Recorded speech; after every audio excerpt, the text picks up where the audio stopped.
Ayan o, ang dami ng ipot. Nakabunto na yung mga ipot kasi itong aming bahay ay pinamugaran yan o. Nagkaroon ng ganyang pugad.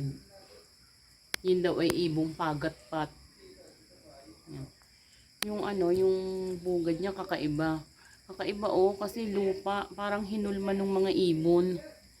Hindi siya yung talagang pugad na yung mga mga dayami o mga dahon-dahon. Talagang hinulma nila o, ang galing.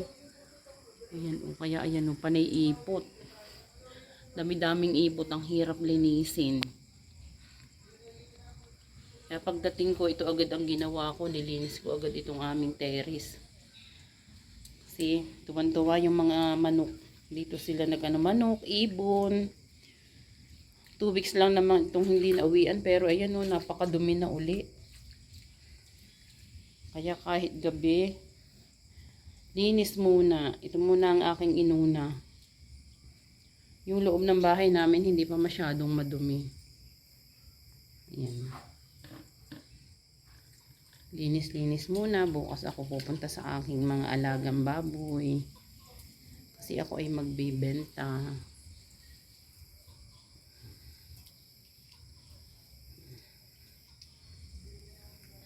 Nakakainip kasi solo flight uli ako. Ayan, ang dumi ng aming mga mga bintana.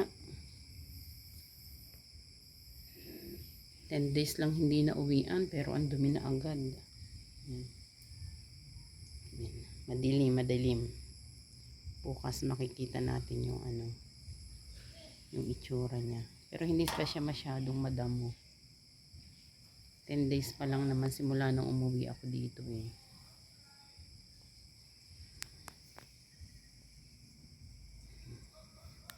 Linis-linis, maya-maya maghahapunan na ako kasi gabi na. Hapon na ako nakauwi kasi. Hapon na ako nakaalis sa amin at bigla ng aking uwi. Kaya ayan, ngarag ako. Wala akong pagkain, manghihingi na lang sa kapitbahay. Ayan. Ayan, kukudkudin ko uli yan. Kanina ang yan, ang taas. Bundok na ipot ng ibon na pagat-pat. Ngayon ako nakarinig ng ibon na pagat-pat. Para pagising ko bukas ng umaga, hindi ko na ito problema. Kaya nilinis ko na ito kahit gabi na.